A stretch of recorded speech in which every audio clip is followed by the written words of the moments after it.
Hey everyone, my name is RUPINDER KAUR and today I am with one of the topics in general training IELTS and the module is writing. आज ਆਪਾਂ ਗੱਲ ਕਰਾਂਗੇ writing task 1 ਦੀ ਜੋ ਕਿ general training ਦਾ ਹੈ which is letter.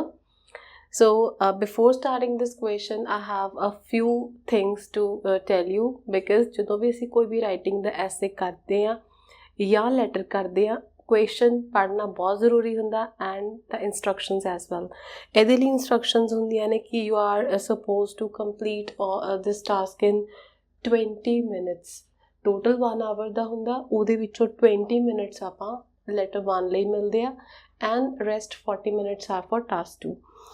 Other thing is the number of words we are supposed to write. So number of words ਆਪਾਂ ਨੂੰ ਕਿਹਾ ਜਾਂਦਾ ਕਿ ਐਟਲੀਸਟ ਤੁਸੀਂ 150 ਵਰਡਸ ਦੇ ਵਿੱਚ ਆਪਣਾ ਰਾਈਟਿੰਗ ਟਾਸਕ 1 ਕੰਪਲੀਟ ਕਰੋ ਉਹ ਐਟਲੀਸਟ ਕਿਹਾ ਹੁੰਦਾ ਮਤਲਬ ਲੀਸਟ ਲਿਮਿਟ ਹੁੰਦੀ ਆ ਆਪਾਂ ਟਰਾਈ ਕਰਨਾ ਕਿ ਉਸ ਤੋਂ ਥੋੜਾ ਜ਼ਿਆਦਾ ਲਿਖੋ ਥੋੜਾ ਜ਼ਿਆਦਾ ਮੀਨਸ like 160 and max 180 ਤੱਕ ਲਿਖੋ ਬਿਕਾਜ਼ ਟਾਈਮ ਇਜ਼ ਅ ਕੰਸਟ੍ਰੇਂਟ ਲਿਖ ਤੁਸੀਂ ਉਸ ਤੋਂ ਬਾਅਦ ਜਿੰਨਾ ਵੀ ਸਕਦੇ ਹੋ ਬਟ 20 ਮਿੰਟਸ ਹੁੰਦੇ ਆ ਤਾਂ ਉਹਦੇ ਵਿੱਚ ਆਪਾਂ ਆਪਣਾ ਟਾਸਕ 1 ਕੰਪਲੀਟ ਕਰਨਾ ਹੁੰਦਾ next thing is to find out the tone of the letter जो तुसी follow करनी है whether it is formal, semi-formal or informal letter. So let me write down what I have said. Number 1 is word limit.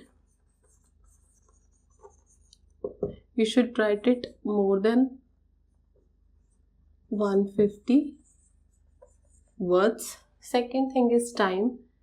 Time given is 20 minutes but try करियो कि तुसी इनू like 15 to 18 minutes ਦੇ ਵਿੱਚ ਖਤਮ ਕਰ ਦਿਓ so that you would have some time to read what you have written in your task 1 which means ਜੇ ਤੁਸੀਂ ਜਲਦੀ ਲਿਖ ਲਿਆ ਤੁਸੀਂ ਜਲਦੀ ਉਹਨੂੰ ਫਟਾਫਟ ਦੇਖ ਸਕਦੇ ਹੋ for grammatical errors, for sentences, for repetition or just any kind of grammatical errors.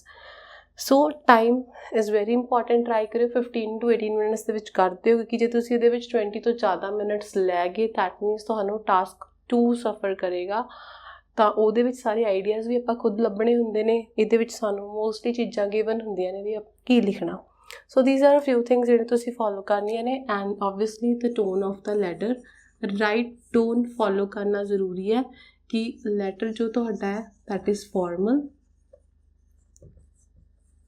semi-formal or informal. Keda letter? These are 3 different type of letters that usually appear in task 1 for general training.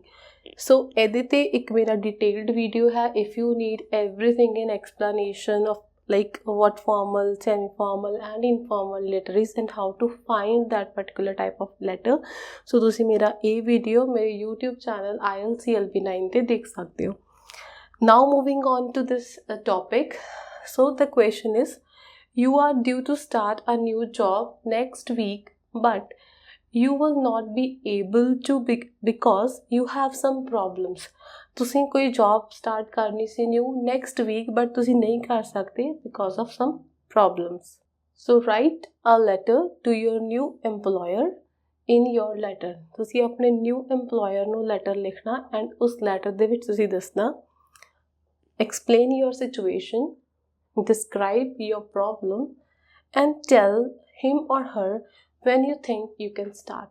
So these are 3 different things, 3 bullet points given ਜਿਨ੍ਹਾਂ ਦੇ ਉੱਪਰ ਤੁਸੀਂ 3 different body paragraphs ਬਣਾਉਣੇ ਹੁੰਦੇ ਆ again ਇਹਦਾ detail video ਅਲੱਗ ਹੈ ਬਟ ਸਟਿਲ ਤੁਸੀਂ ਇਹਨੂੰ ਕਿੱਦਾਂ ਲਿਖਣਾ ਉਹ ਮੈਂ ਦੱਸ ਦਿੰਦੀ ਹਾਂ ਜਸਟ ਉੱਪਰੋਂ ਆਪਾਂ ਦੱਸਦੇ ਹਾਂ ਕਿ ਪਹਿਲਾਂ ਤੁਸੀਂ ਦੱਸਣਾ ਹੁੰਦਾ ਕਿਸ ਨੂੰ ਲਿਖ ਰਹੇ ਆ dear sir or madam dear mister Smith depending upon the tone of the letter then ਆਪਾਂ ਓਪਨਿੰਗ ਦੇਣੀ ਹੁੰਦੀ ਆ ਓਪਨਿੰਗ ਤੋਂ ਬਾਅਦ opening would be just 1 sentence ਆਪਾਂ ਦੱਸਣਾ ਹੁੰਦਾ ਵੀ ਆਪਾਂ ਲੈਟਰ ਕਿਉਂ ਲਿਖ ਰਹੇ ਆ next we will be explaining these 3 bullet points in 3 different paragraphs ਹਰ ਇੱਕ ਬੁਲਟ ਪੁਆਇੰਟ ਨੂੰ ਆਪਾਂ ਪ੍ਰੋਪਰ ਐਕਸਪਲੇਨ ਕਰਕੇ ਇੱਕ ਬੋਡੀ ਪੈਰਾਗ੍ਰਾਫ ਬਣਾ ਦੇਣਾ so there will be all in all 3 different body paragraphs ਤੇ ਹਰ ਬੋਡੀ ਪੈਰਾਗ੍ਰਾਫਸ ਦੇ ਵਿੱਚ ਟਰਾਈ ਕਰਨਾ ਆਪਾਂ ਕਿ ਅਰਾਊਂਡ 50 ਵਰਡਸ ਲਿਖੀਏ 50 50 50 150 ਹੋ ਗਿਆ then we have opening and closing ਆਪਣੇ ਇਨਫ ਵਰਡਸ ਹੋ ਜਾਣਗੇ ਲੈਟਰ ਦੇ ਵਿੱਚ, ਸੋ ਆਪਣੀ ਜਿਹੜੀ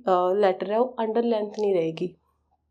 then there will be closing ਤੋਂ ਬਾਅਦ yours faithfully or yours sincerely whatever depending upon the letter and your name ਤੁਸੀਂ ਆਪਣਾ ਵੀ ਲਿਖ ਸਕਦੇ ਹੋ, name ਤੁਸੀਂ ਕਿਸੇ ਹੋਰ ਦਾ ਵੀ ਲਿਖ ਸਕਦੇ ਹੋ, that doesn't matter। ਸੋ ਹੁਣ ਇਹਨੂੰ ਐਕਸਪਲੇਨ ਕਰਦੇ ਆ। ਅੱਛਾ, ਇੱਕ ਹੋਰ ਚੀਜ਼ ਕਿ ਦੋਨੋਂ ਬੁਲਟ ਪੁਆਇੰਟਸ ਨੂੰ ਦੇਖ ਕੇ ਲੱਗਦਾ ਕਿ ਦੋਨਾਂ ਦੇ ਵਿੱਚ ਸਿਮਿਲਰ ਚੀਜ਼ ਹੀ ਐਕਸਪਲੇਨ ਕਰਨੀ ਆ। ਇਟ ਸੀਮਸ ਕਿ ਕੋਈ ਖਾਸ ਡਿਫਰੈਂਸ ਨਹੀਂ ਆ। Explain your situation and describe your problem. So ਇਹਦੇ ਵਿੱਚ ਕੀ ਕਰਨਾ, when it comes to your situation, it's where you are currently working, so ਤੁਸੀਂ ਕੀ ਕਰ ਰਹੇ ਹੋ, explain your problem, ਕੀ ਹੋ ਗਿਆ, what has arisen। let's say ਕਿ ਤੁਹਾਡੇ ਕੋਲ ਕੋਈ ਕਰੰਟ ਜੌਬ ਹੈ, you are working as a manager, ਅਤੇ ਉੱਥੇ ਤੁਸੀਂ ਕੀ ਕਰ ਰਹੇ ਹੋ ਸਾਰੀ ਦੱਸਣਾ, ਦਿਸ ਵਰਕ ਯੂ ਆਰ ਡੂਇੰਗ, ਅਤੇ ਤੁਸੀਂ ਓਬਵੀਅਸਲੀ ਆਪਣਾ ਰੈਜ਼ਿਗਨੇਸ਼ਨ ਦਿੱਤਾ ਹੋਇਆ, ਦੈਟਸ ਵਾਈ ਯੂ ਹੈਵ ਇੰਟਰਵਿਊਡ, ਜਾਂ ਤੁਸੀਂ ਇੰਟਰਵਿਊ ਦਿੱਤਾ ਐਂਡ ਕੋਈ ਨੈਕਸਟ ਜੌਬ ਲਈ ਅਪਲਾਈ ਕੀਤਾ, ਦੈਨ ਹੁਣ ਤੁਸੀਂ ਉੱਥੋਂ ਛੱਡ ਨਹੀਂ ਸਕਦੇ ਉਸ ਵਰਕ ਨੂੰ। ਤਾਂ ਉਹ ਆਪਾਂ ਇੱਥੇ ਰੀਜ਼ਨ ਦੱਸਣਾ ਵੀ ਕਿਉਂ ਨਹੀਂ ਛੱਡ ਸਕਦੇ, ਵਾਟ ਇਜ਼ ਦ ਪ੍ਰੋਬਲਮ। ਸੋ ਤੁਸੀਂ ਇਹ ਕਹਿ ਸਕਦੇ ਹੋ ਵੀ ਤੁਸੀਂ ਕਿਸੇ ਵੀ ਬਿਜ਼ਨਸ XYZ ਕੰਮ ਕਰ ਰਹੇ ਹੋ, ਤਾਂ ਉੱਥੇ ਆਹ ਪ੍ਰੋਬਲਮਸ ਆ ਗਈਆਂ, ਮੇਬੀ ਕੋਈ ਹੋਰ ਇੰਪਲੋਈ ਛੱਡ ਕੇ ਚਲਾ ਗਿਆ ਅਚਾਨਕ, so there is a much work, ਕੋਈ ਪ੍ਰੋਜੈਕਟ ਵਰਕ ਹੈ ਜਾਂ ਸਮਥਿੰਗ ਲਾਈਕ ਦੈਟ, ਉਹ ਹੁਣ ਤੁਸੀਂ ਕਰਨਾ। ਸੋ ਆਪਾਂ ਉਹ ਦੱਸ ਦਾਂਗੇ ਇੱਥੇ, ਫਿਰ ਇੱਥੇ ਪੂਰੀ ਪ੍ਰੋਬਲਮ ਐਕਸਪਲੇਨ ਹੋ ਜਾਏਗੀ we this and this is a problem.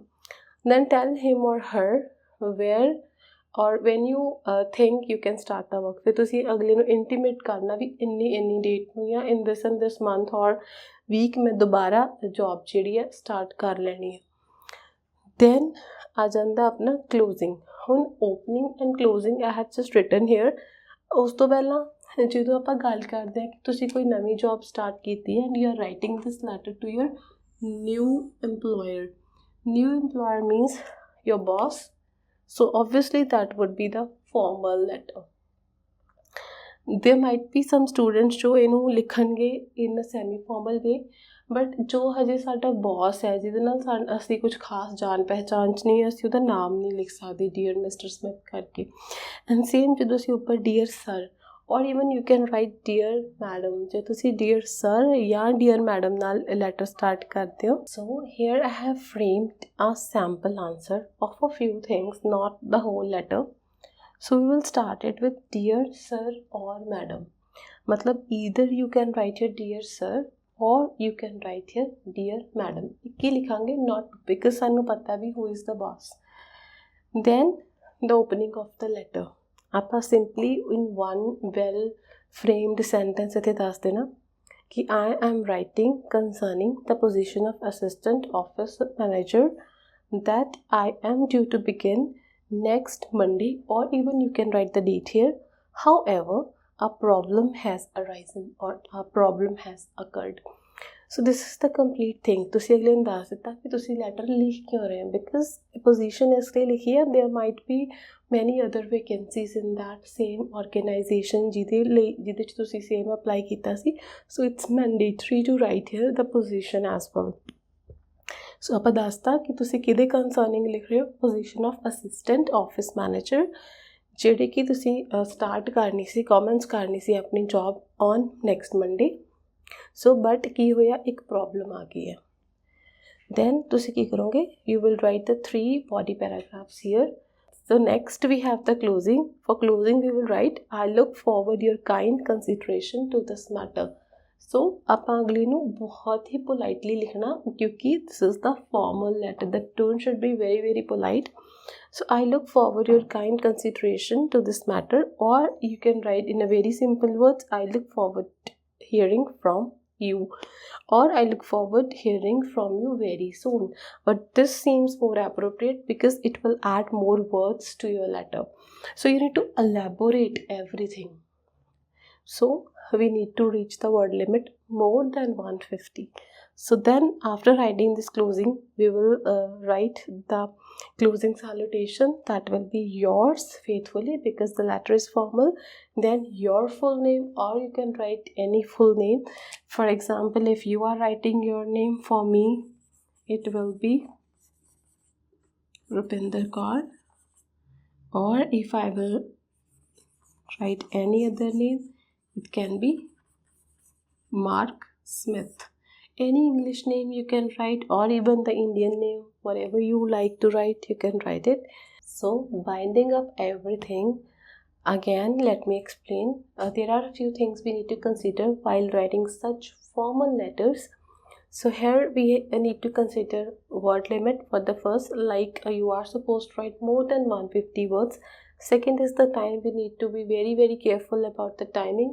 ਜੇ ਤੁਹਾਨੂੰ 20 ਮਿੰਟ ਦਿੱਤੇ ਆ, try ਕਰੋ 15 to 18 minutes ਦੇ ਵਿੱਚ ਤੁਸੀਂ ਆਪਣੀ ਲੈਟਰ ਖਤਮ ਕਰ ਦਿਓ, and you need to revise it once. Third thing is again the tone. ਜੇ ਤੁਸੀਂ tone 'ਚ ਗੜਬੜ ਕਰ ਦਿੰਦੇ ਹੋ, like formal to semi formal or to informal, ਤਾਂ there are chances you might lose your band scores.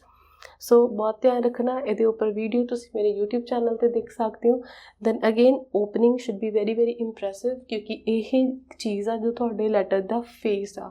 The first thing the examiner would read will be the opening of your letter. ਇਹਨੂੰ ਬਹੁਤ ਅੱਛੀ ਤਰ੍ਹਾਂ ਲਿਖਣਾ. It should be a complex compound sentence. Then the closing of your letter, it should be appropriate as per the content of the letter, what you have written and what you are expecting from the person you are writing this letter to. Next, ਜਿੱਦਾਂ ਤੁਸੀਂ ਇਹਨੂੰ ਲਿਖਣਾ, it should be dear sir or dear madam only, because it will be one person. ਸਾਨੂੰ ਪਤਾ ਹੁਣ letter ਅਸੀਂ ਕਿਹਨੂੰ ਲਿਖ ਰਹੇ ਹਾਂ. Then yours faithfully, because it is formal letter, we are supposed to write it with yours faithfully. ਧਿਆਨ ਰੱਖਣਾ ਇੱਥੇ ਕੋਈ apostrophe ਨਹੀਂ ਆਊਗਾ, and faithfully the F small ਹੋਊਗਾ. ਐਂਡ ਜੇ ਅਸੀਂ ਇੱਥੇ ਕੌਮਾ ਲਗਾਇਆ, ਇਟ ਇਜ਼ ਮਸਟ ਕਿ ਇੱਥੇ ਵੀ ਕੌਮਾ ਹੋਣਾ ਚਾਹੀਦਾ. Then your full name, you can write your name or any other name, but it should be complete name. So this is all about the general training formal letter. I hope this video would be helpful for your IELTS preparation. Do follow me on Instagram and subscribe to my YouTube channel. Also, share the video, or you can even comment if you need some videos on any other particular topics in IELTS. Thank you.